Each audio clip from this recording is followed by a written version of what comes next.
I'm Ethan Kwan, and welcome to part 11 of how to make a marble race. This time I'm going to be showing you how to make a velocity pad.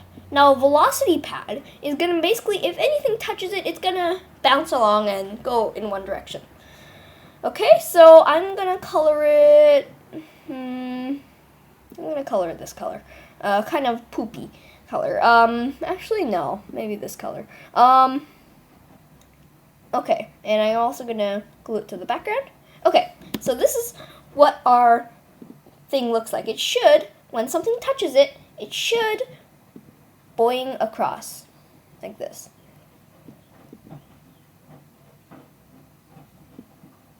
Yeah, but it doesn't. So how do we fix that? Well, it's really easy. This tutorial is supposed to be easy. Okay, so we right-click it, we go to Script menu. Don't be overwhelmed. Don't be underwhelmed either.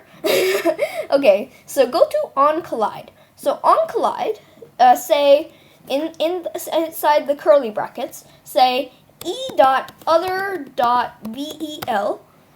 equals, and then square bracket, close square bracket, and put your coordinates in. So I'm going to choose 2, 4.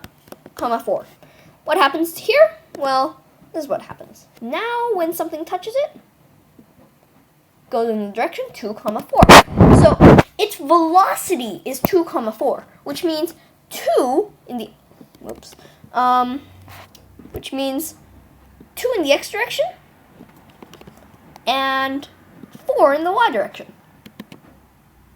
Oops. That was a mistake. Get rid of that. Like that. So it bounces along like that.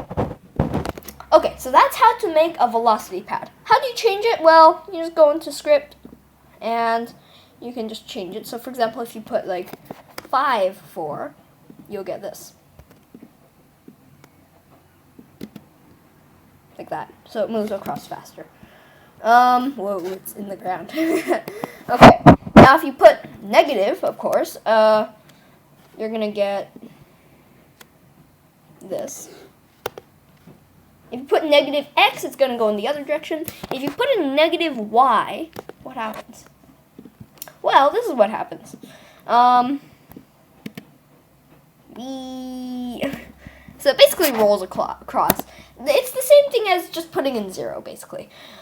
Yeah, so that's how we make a velocity pad. Thanks for watching. See you at howtodosusillian.com, and see you next time in part 12. Bye.